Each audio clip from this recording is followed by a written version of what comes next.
नमस्कार, मैं हूं आपके साथ गौरव राजेंद्र। बुलेटिन की शुरुआत करते हैं। खबर उत्तराखंड से है, जहां पर मुख्यमंत्री पुष्कर सिंह धामी की अध्यक्षता में राज्य वन्यजीव बोर्ड बैठक का आयोजन किया गया। इस बैठक में वन्यजीवों के हमले में मरने या फिर घायल होने वाले लोगों को मुआवजा राशि बढ़ाने के प्रस्ताव पर मोहर लगी और साथ ही विश्व प्रसिद्ध शिकारी और संरक्षणवादी जिम कॉर्बेट की याद में ट्रेल बनाने और राजाजी टाइगर रिजर्व के अंतर्गत 84 कुटी को अंतर्राष्ट्रीय स्तर पर पहचान दिलाने पर बोर्ड को हरी झंडी मिल गई।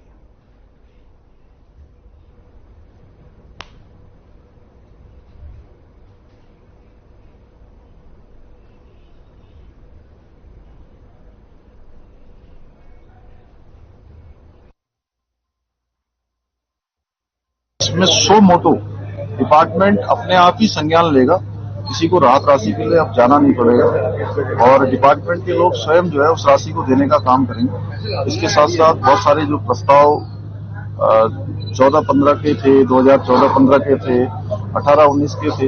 एक हमारा दुअड्डा की सड़क थी, एक हमारी उत्तरकाशी पुरोला की सड़क थी जो हिमाचल और उत्तराखंड को जोड़ती है। उन सभी को हम लोगों ने आज वन्यजीव की बैठक में एक मत से जो है सब लोगों ने उस प्रस्ताव को पारित किया है।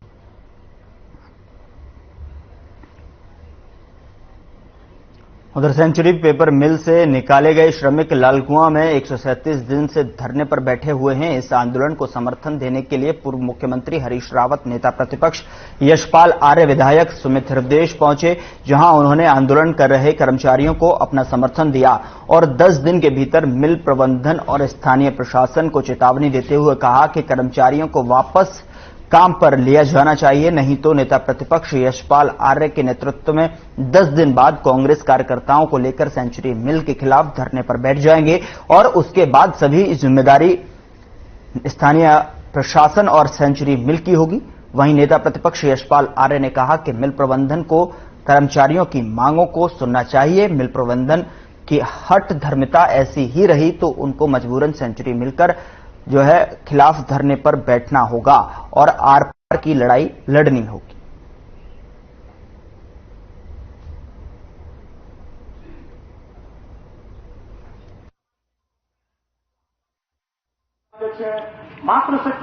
इस मामले में समाधान निकालने का श्री यशपाल आर्य जी द्वारा प्रयास किया गया था। श्री सुमित हृदयेश ने भी विधानसभा में उठाया था, लेकिन समाधान न निकलने के कारण आज हम सब लोग यहां पर आए हैं और हम लोगों ने निर्णय लिया है। मुख्यमंत्री जी से बात की है, कमिश्नर से भी कहा है और उनसे कहा है कि आप मैनेजमेंट से बातचीत करके इसका समाधान निकालिए और हमारी तरफ से तय है, क्योंकि ये बात क्या समाधान निकालते हैं नहीं निकालते हैं। 137 दिन से सेंचुरी पेपर मिल के मजदूर धरने पर बैठे हुए हैं अपने हक के लिए, अपने हकूक के लिए और प्रशासन के कान में जू नहीं रह रही है और हठ धर्मिकता पूर्वक उनके आवाज को दबाना चाहती है। हमने पहले भी कहा, बिल प्रबंधन से हमने पहले भी कहा कि हर समस्या का समाधान बातचीत से संभव है।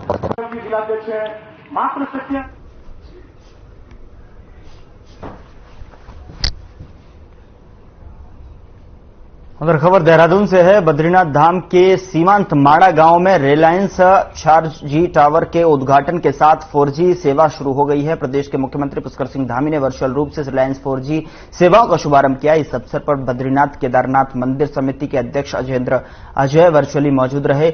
मुख्यमंत्री ने कहा कि देश के यशस्वी प्रधानमंत्री के डिजिटल इंडिया का विजन साकार हो रहा है। 4G सेवाओं से तीर्थयात्रियों, देश की सुरक्षा में तैनात सैन्य बलों और स्थानीय जनता को लाभ मिलेगा। 4700 से अधिक रिलायंस जियो टावरों से उत्तराखंड के हजारों गांवों को कनेक्टिविटी सुविधा मिल रही है। 2022 में सोनप्रयाग से केदारनाथ धाम तक रिलायंस जियो 4G कनेक्टिविटी सुविधा उपलब्ध थी। यह सुविधा चारधाम के यात्रियों को मिली है। उन्होंने आशा जताई कि जल्द ही उत्तराखंड के रिलायंस जियो 5G सेवा शुरू करने हेतु आगे आएगा। वर्चुअली संबोधन में बद्रीनाथ केदारनाथ मंदिर समिति के अध्यक्ष अजेंद्र अजय ने कहा कि मंदिर समिति बद्रीनाथ धाम में रिलायंस 4G सेवा शुरू करने हेतु रिलायंस टीम का धन्यवाद किया। प्रधानमंत्री नरेंद्र मोदी के डिजिटल इंडिया विजन और प्रदेश के मुख्यमंत्री पुष्कर सिंह धामी के मार्गदर्शन में डिजिटल देवभूमि का सपना साकार हो रहा है।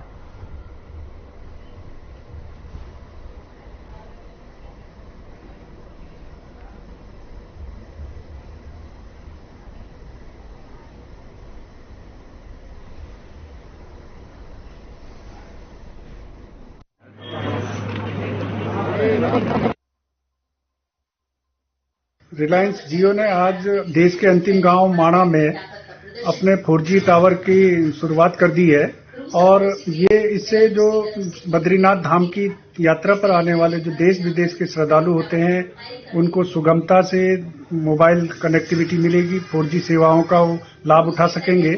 इसके अलावा जो चीन सीमा पर स्थित जो हमारे देश के सुरक्षाकर्मी हैं, जवान हैं, उनको भी संवाद स्थापित करने में सुगमता होगी।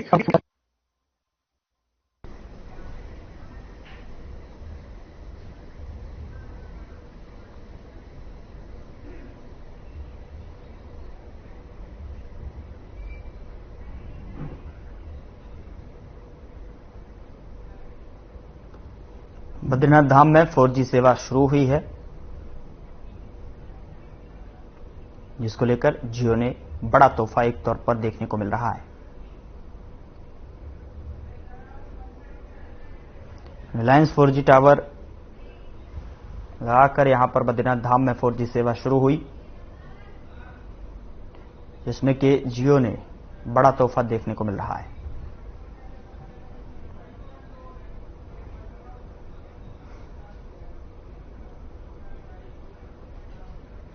उधर राजधानी देहरादून के IMA में पासिंग आउट परेड में 314 कैडेट्स पास आउट हुए। इसी कड़ी में कर्नाटक के लक्ष्य सिंह भी पास आउट हुए और पंजाब के व्यास से गुरमुख सिंह भी पास आउट कैडेट बने। तो दोनों कैडेट्स ने खुशी जाहिर करते हुए हमारे संवाददाता अभिनव नायक को बताया कि इंडियन आर्मी हमारा शुरू से ही सपना रहा है और आज हमने उस सपने को साकार कर लिया है। इसके लिए प्रेरणा हमें अपने घर से ही मिली और हमें सदा फैमिली का भी सपोर्ट पूरा मिला, जिसकी बदौलत आज हम इंडियन आर्मी में अफसर बने हैं। नमस्कार, मैं अभिनव नायक आज मौजूद हूं इंडियन मिलिट्री एकेडमी देहरादून में और मेरे साथ हैं चेतन तुबक। चेतन, बहुत बहुत स्वागत है आपका। आज आप पास आउट हुए हैं, कैसा लग रहा है आपको? It's a matter of great indeed moment for all of us because we have passed out from this academy and it marks the culmination of 4 years of training here. So it's a very proud moment for parents also and for all GCs who have passed out today. So it's a very great moment for all of us. चेतन, यदि बात की जाए जो सेना में आने के लिए आपकी जो प्रेरणा थी वो कहाँ से मिली सेना में आने के लिए आपको? Was basically from my parents. My father is ex-serviceman. So the motivation primarily I got it from my father and to maintain that legacy I joined armed forces. अभी तक का जो ट्रेनिंग थी आपकी वो कितने समय चली और बेसिकली जो ट्रेनिंग है उसको लेकर कुछ कहना चाहेंगे आप? The training imparted in National Defence Academy or Indian Military Academy is really hard, or sometimes we can say it is officer-like oriented. We are trained to be an officer and all those ethos and all those qualities are imbibed in all the GCs so that they make country proud and all nation proud. चेतन के साथ चेतन के पिताजी भी हैं, उनसे भी बात करेंगे। सर, बहुत बहुत स्वागत है आपका। नमस्ते साहब। सर, आज आपका बेटा जो है वो इंडियन आर्मी में सिलेक्ट हो चुका है, कैसा महसूस कर रहे हैं? हमारे को तो बहुत खुशी महसूस हो रहा है सर, और बचपन से जब बेटा था उस समय भी उसका चॉइस भी था। बोलने के लिए खुशी भी हो रहा है लेकिन दुख भी हो रहा है।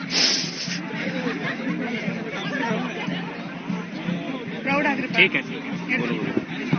और चेतन जो है, चेतन के पिताजी थोड़ा भावुक भी हो गए हैं, लेकिन चलिए उनकी माताजी से बात करते हैं आगे। मैम, बहुत बहुत स्वागत है आपका। आज जो है चेतन वो इंडियन आर्मी में सिलेक्ट हुए हैं, कैसा महसूस कर रहे हैं? हमारे को बहुत खुश हो रहे हैं। और मैम, प्रेरणा कहाँ से मिली चेतन को? उसका पापा तो एक्स आर्मी था, पहले इसे इंडियन आर्मी ने डालने चाहता था, वो तो ऑफिसर हो गया, इतना बहुत खुश हो गया।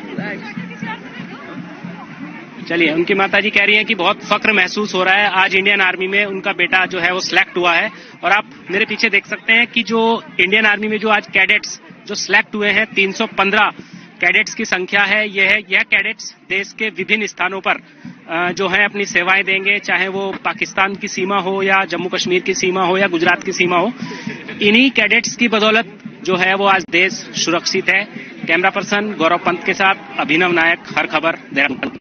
नमस्कार, मैं अभिनव नायक, आप देख रहे हैं हर खबर। इस समय मौजूद है IIM देहरादून में, जो 315 कैडेट जो हैं वो पास आउट हुए हैं आज। इसी के चलते आज उनसे बातचीत करते हैं। हमारे साथ कुछ कैडेट्स हैं जो इस समय मौजूद हैं। क्या नाम है? मेरा नाम लेफ्टिनेंट दीपांशु गुप्ता है। दीपांशु, जो आज पासिंग आउट परेड हुई है, तो कैसा लग रहा है आपको आज, क्योंकि आज आप अफसर बन चुके हैं? जी, ये मेरी 4 साल की मेहनत है। मेरे पेरेंट्स ने इसके लिए बहुत वेट किया है, बहुत ज्यादा सफर किया है। मैं बिहार से रहने वाला हूँ, तो ये बहुत ही अच्छा दिन है आज मेरे लिए नहीं, ये मेरे पूरे कोर्स के लिए बहुत अच्छा दिन है, क्योंकि आज हम सारे 315 के 15 आज इंडियन आर्मी में ज्वाइन हो गए हैं। बहुत अच्छा लग रहा है। हमारे साथ कुछ और कैडेट्स भी हैं, बहुत बहुत स्वागत है आपको और बधाई। धन्यवाद। कैसा महसूस कर रहे हैं आज? जो फीलिंग अभी मैं बता नहीं सकता, शब्द कम पड़ जाएंगे बताने के लिए। 4 साल वेट करते हैं। एनडीए में ट्रेनिंग काफी टफ थी, दिन रात कैसे कैसे काटे। उसके बाद IIM में आके जीसी वेट करता रहता कि कब वो दिन आएगा, और आज आ गया। तो शब्द ही नहीं हमारे पास बयां करने के लिए कि कैसी फीलिंग है। मैं लखीमपुर खीरी उत्तर प्रदेश से हूँ। उत्तर प्रदेश से काफी लोग फौज में आते हैं, पर हमारा नेपाल बॉर्डर का एरिया है, तो वहाँ से काफी कम लोग मिलते हैं। तो बहुत अच्छा लग रहा है मुझे आज यहाँ पे। इसका श्रेय मैं अपने बड़े भाई को देना चाहता हूँ। उन्होंने ही मेरी तैयारी करवाई थी एनडीए की, मेरा फॉर्म भरवाया, मुझे पढ़ाया, हर चीज उन्हीं की जिम्मेदारी थी मेरी, और आज मैं सारा श्रेय उनको देना चाहता हूँ। हमारे साथ कुछ और कैडेट्स भी हैं, उनसे भी बातचीत करेंगे। बहुत बहुत स्वागत है आपका। Thank you sir. मैं लेफ्टिनेंट अमन कुमार सर, मैं इंजीनियर्स में कमीशन हुआ हूँ, और मैं इससे पहले RIMC में था, RIMC देहरादून। यहाँ पे मैंने 5 साल की ट्रेनिंग की। उसके बाद मैं एनडीए के लिए सिलेक्शन हुआ। उसके बाद फिर 1 साल यहाँ ट्रेनिंग हुई है। सेना में आने की प्रेरणा कहाँ से मिली? सेना में आने की प्रेरणा मेरे दादाजी एक्स सर्विसमैन है, वो 6 ग्रेनेडियर्स में थे, और मैं आज बहुत ही गौरव फील कर रहा हूँ। मैं शब्दों में बयान नहीं कर सकता हूँ सर। हमारे साथ जो हैं अभी शर्मा भी हैं, उनसे भी बातचीत करेंगे। हेलो सर, मैं लेफ्टिनेंट अभी शर्मा, मैं गाजियाबाद से बिलोंग करता हूँ। और ये जो मैंने आपको, जैसे मेरे बाकी साथियों ने बताया कि ये फीलिंग ऐसी है जो बयान नहीं हो सकती। दुनिया की सारी धन दौलत एक तरफ, और जो माता पिता आपके जब सितारे लगाते हैं उसका प्राउड जो आप करते हो, वो सब एक तरफ है। तो ऐसी फीलिंग मेरे को नहीं लगता ये आपको किसी भी संस्था में मिलेगी, जो है आपको भारत सरकार देती है और हमारी सेना देती है। धन्यवाद। तो आप मेरे पीछे देख सकते हैं, इस समय जो पूरा ग्राउंड है वो अटा पड़ा है। जो इस समय 315 कैडेट्स जो हैं वो पास आउट हुए हैं आज इंडियन मिलिट्री एकेडमी से। और यह जो क्षण है, यह क्षण जो इस समय जो कैडेट्स हैं उनके लिए, साथ ही साथ उनके जो माता पिता हैं उनके लिए भी अभूतपूर्व गौरवान्वित महसूस करा रहे हैं। लगातार आप देख सकते हैं कि पूरे मैदान में इस समय हर्ष एवं उल्लास का माहौल है। जिधर भी आप देखेंगे इस समय जो कैडेट्स हैं वो भारी संख्या में अपने माता पिता के साथ खुशी का इजहार कर रहे हैं। कैमरा पर्सन गौरव पंत के साथ अभिनव नायक, हर खबर देहरादून। उधर देहरादून के भारतीय सैन्य अकादमी की पासिंग आउट परेड से देश को 314 जवान सैन्य अफसर मिले हैं। इसमें पवन कुमार को बेस्ट कैडेट का गोल्ड मेडल मिला है। वहीं यदि बात करें तो यूपी से सबसे ज्यादा 51 जीसी पास आउट हुए हैं। अगर 1932 से 10 दिसंबर तक के पास आउट कैडेट की संख्या देखी जाए तो अब तक 64,489 कैंडिडेट्स जो है पास आउट हुए हैं। 10 दिसंबर यानी आज IMA की पासिंग आउट परेड संपन्न हुई। IMA की इस बार की पासिंग आउट परेड में कुल 344 कैडेट्स पास आउट हुए हैं। इनमें से 314 भारतीय मूल के कैडेट्स परेड में अंतिम पग पार कर भारतीय सेना में बतौर अधिकारी शामिल हुए हैं। वहीं आपको बता दें कि IMA पासिंग आउट परेड में 11 मित्र देशों के 30 विदेशी कैडेट्स भी पास आउट होकर अपने अपने राष्ट्र की सेना में शामिल होंगे। साथ ही आपको बता दें कि इसके अलावा आज की पासिंग आउट परेड में उत्तराखंड के 29 कैडेट्स भी पास आउट हुए हैं।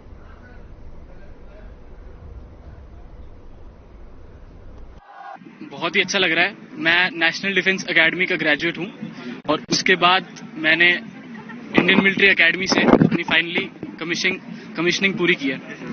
और इससे पहले मैं आर्मी पब्लिक स्कूल डक्षई, उसमें भी मैंने 4 साल बोर्डिंग में ट्रेनिंग किया।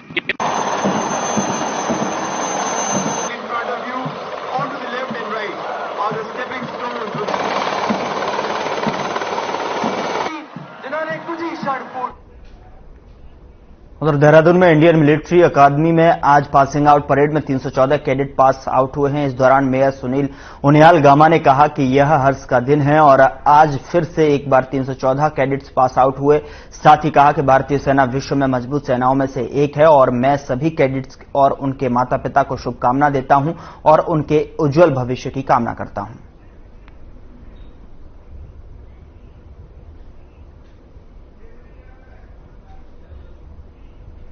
अच्छा लग रहा है आज, क्योंकि ऑल्दो कि मेरी टेक्निकल एंट्री थी तो हमारी ट्रेनिंग छोटी होती है 8-9 महीने की, तो हमें एनडीए और एसीसी वालों के साथ compete करना पड़ता है ईएमए में, तो हमारे लिए थोड़ा काफी टफ होता है। तो आज बहुत अच्छा लग रहा है और अफसर तो मैं बन ही रहा हूं, लेकिन उसके साथ आगे जाके काफी रिस्पॉन्सिबिलिटीज भी आने वाली हैं। देखिए, जो हमारी देश की सेना है वो विश्व में जो है एक अलग स्थान रखती है और देश की सेना में जो हमारे देश के बच्चे निकले हैं मैं उनको बहुत बहुत बधाई शुभकामना देता हूं। और आज जो ऐतिहासिक क्षण, इस क्षण में मुझे भी यहां आने का अवसर मिला।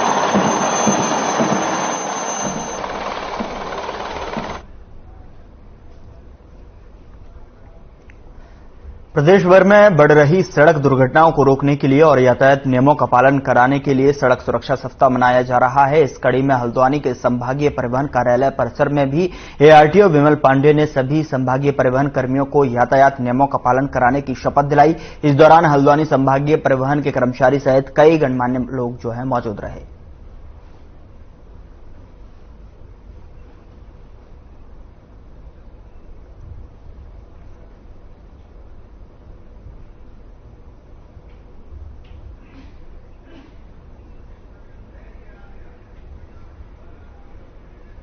उधर जनपद उधम सिंह नगर की जसपुर नगर पालिका अक्सर चर्चाओं में बनी रहती है। एक बार फिर जसपुर नगर पालिका सुर्खियों में है, जहां जसपुर नगर पालिका सभासदों और ने नगर पालिका अध्यक्ष के पुत्र और अधिशासी अधिकारी के खिलाफ मोर्चा खोल दिया है।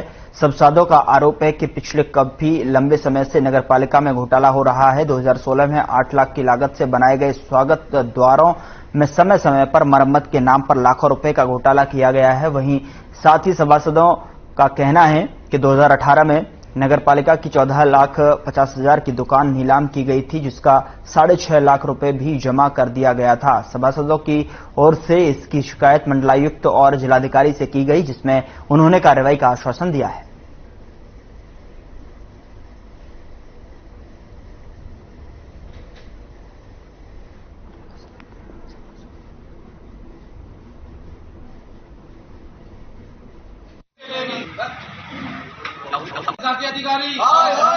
अधिकारी चेयरमैन पुत्र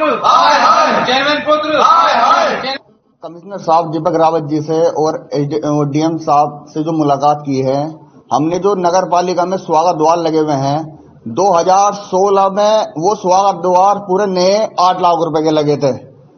2019 में उसकी मरम्मत 6 या 7.5 लाख रुपए की दिखाई गई है।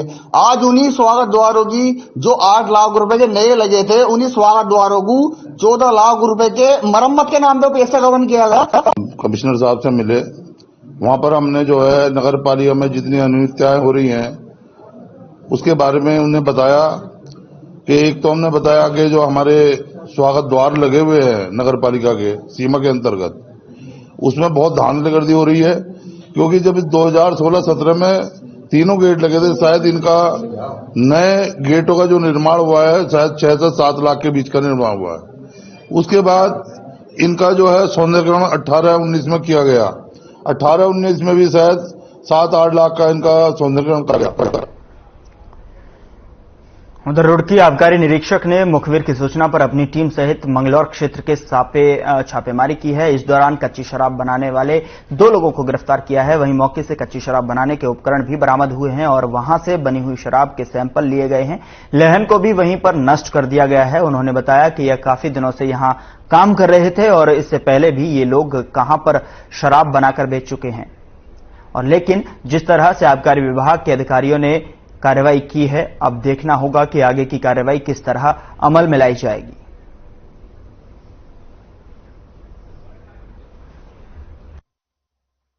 अभी कल हमारी टीम के द्वारा ये आपका राणा फैक्ट्री के सामने गंगा नहर में वहां पे हमने 2 लोग को गिरफ्तार किया मौके से। वहां पे उधर वो जो नहर थी उसके सामने वो लोग खेतों वहां जंगलों में है, वो कच्ची कुछ शराब बनाने को पूर्ण मिले और सिलेंडर और भट्टी चढ़ी हुई भट्टी मिली, तो उनको हमने अपनी गिरफ्त में लेते हुए उसमें कार्रवाई कर रहे हैं और अभी उनको न्यायालय में हमने पेश करना बाकी है।